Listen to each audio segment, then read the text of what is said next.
So, welcome to another short interview. This time I'm joined with Ellen. How's it going, Ellen?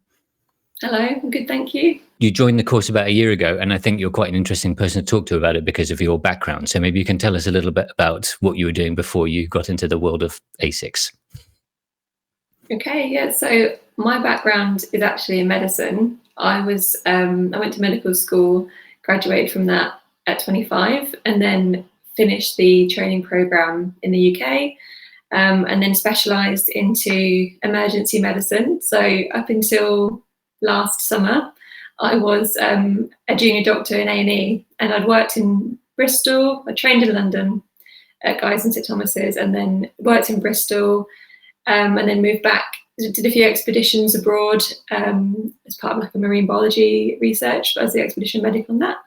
Then returned to the UK, and I've been working in sort of hospitals in the Midlands area. So yeah, I was full-time A&E. Yeah, and what prompted the switch? Well, I met my husband, and then we started a family. I had my daughter. She's now 2 years old and 3 months. And we had originally planned to return down to Bristol and Bath. I had a job there lined up actually to become an A&E consultant, but then kind of realised when I had my daughter that the lifestyle that they expect of you in the training program for emergency medicine specifically was just not really compatible with the mum I wanted to be. I really wanted to be very present and sort of always not miss out on any moments, not be too tired. And the job itself is so demanding. And I did do quite a lot of research with other women in the field. And while I said it was possible, I was actually getting quite a lot of, I wasn't hearing what I wanted to hear. Like one of the women consultants said that she didn't even remember her second baby growing up.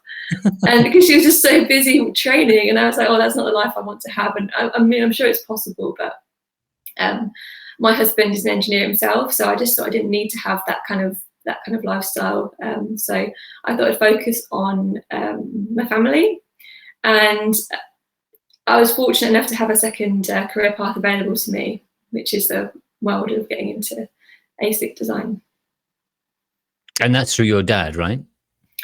Yeah, so he's always been in electronics engineering, and he's always had a company developing or designing some sort of electronics. Usually it's ASIC. And yeah, so it was fortunate enough that he had his company available, and there was an opening in a project right as my maternity leave was coming to an end. So even though I haven't actually deregistered as a doctor yet, I still hold my medical license. So it's sort of, I'm not entirely sure which direction I'll go at this point, but at the minute I'm really enjoying working in this field. So you're like Dr. ASIC then? Yes. Yeah. That's cool, yes.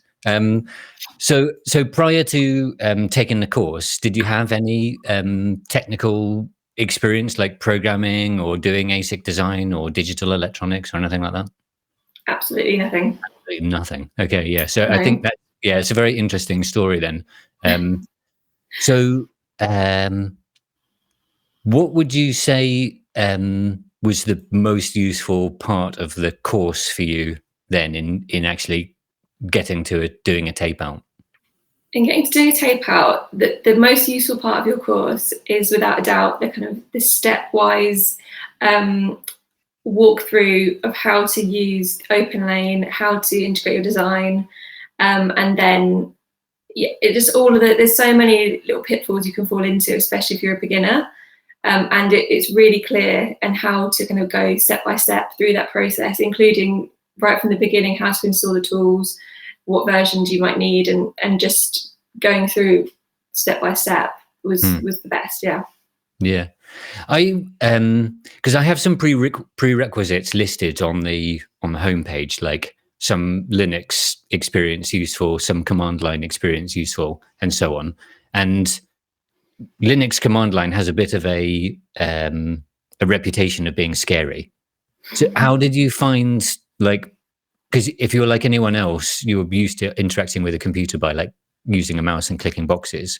Yeah. How challenging was it to move basically to doing everything by typing in commands into a black box? Yeah, it was pretty daunting getting a box and telling it what to do just by writing it down. And I would say I would second what you said. It is very useful to have a bit of that experience, but because every time you type something, I'd have to kind of go onto Google and say, what was this command? And it's quite fast, obviously, because you assume that somebody understands even like the command CD, like change directory, dot dot. That's like, I didn't know what that meant, but I didn't realize that double dot meant to go up a directory. So there was a lot of kind of pausing and Googling. So yeah, that would be an important prerequisite, but it wasn't insurmountable. It quickly became second nature. Yeah. Okay. And what do you think now in terms of interacting with the computer? Is it best to click or best to type? It's much better to type. Clicking is a way lower barrier to entry, but then in the long run, it just takes a lot longer, I think. Yeah. Going through the GUI, yeah. Okay, so what was the hardest part for you?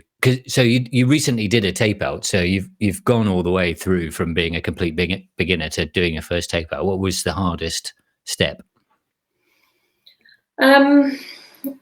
A lot of I think the Verilog for me was the hardest part, like you said, the programming language, because it's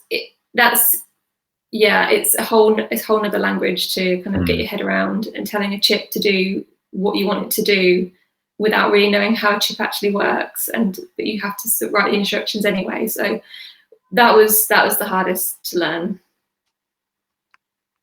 Right. So if you could give any advice to people who are coming with zero technical background, what would you say? I mean, I would say go for it. It's not the hardest area to kind of break into. Easier than being an ER doctor, I imagine. Well, yeah, 7 years at medical school and about a year to tape out. Yeah, so it's okay. It's and it's a lot of fun, and you can do it. You can kind of work on it in your spare time, and it's a very dynamic field, especially in this kind of community with the Discord and the Slack.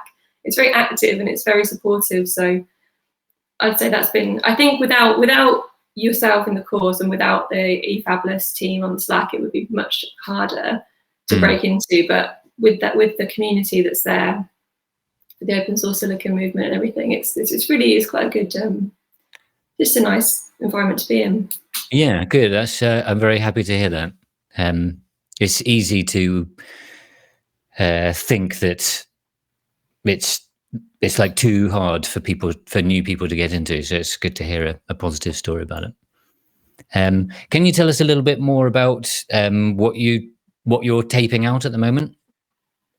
Yeah. So the company my dad works for is Silicon Contact, and initially was a licensing only outfit where he would sort of license IP to some active licensees. But then we decided to kind of go back into production because you have a bit more autonomy and you can sort of steer the project your own way. So we applied for a few government projects as part of a UK team, and we're currently working as part of a project called the Third Generation Bipolar Technology Project, 3GBT, and this is where we are developing sort of 99% plus efficient IGBTs for variable speed drives. So just a big gain on efficiency, obviously energy savings, the current sort of carbon crisis, it's very on trend there. But so Silicon Contact's role, we put in a bit to develop the driver IC. So it's all CMOS, and it's to control the bipolar transistor to drive it correctly, because it hasn't really been visited in many years, the IGBT. So it's still used today, but it just hasn't had it's been stagnant really, the development in that area.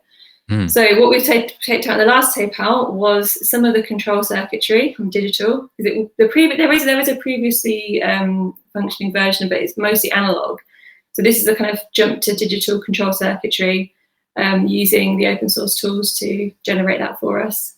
So it was we had some PWMs on there, an ADC, an isolator. So lots of interesting little sort of bits to test. But next June is the next tape out where we're going to hopefully put the full system down. Everything together. Cool. Yeah. And what drove you and Silicon Contact to use the open source tools?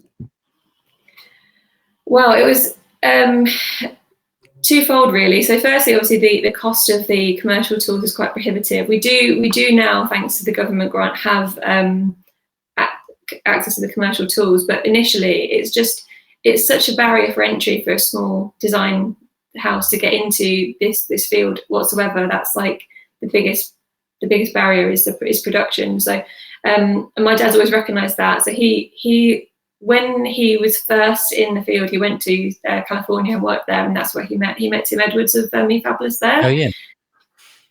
So they worked together at a company called Multigig, which was a startup that was developing kind of clocking circuits for computers, and that was eventually bought by Analog Devices. But during their time there together, they really, so I think just to get this fact right, I did double check, but I'm pretty sure that one day a week Tim was working just on Magic, like just to develop that tool.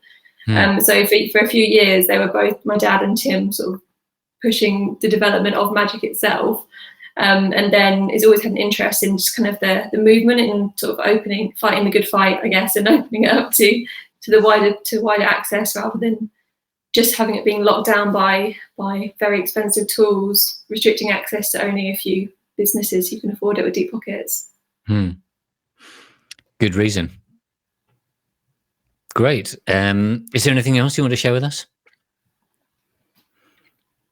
I don't think so. I think it's been a great chat, and it's been, thank you for having me, and thank you for having me on your course and all the support you've given over the years. And it's just I feel like I would just say that once you've done one tape out, once you've gone through the process of all the tools and all the flow, then the next one becomes a lot easier. I feel like the learning curve is initially steep, but after that it does level off, and it's definitely possible.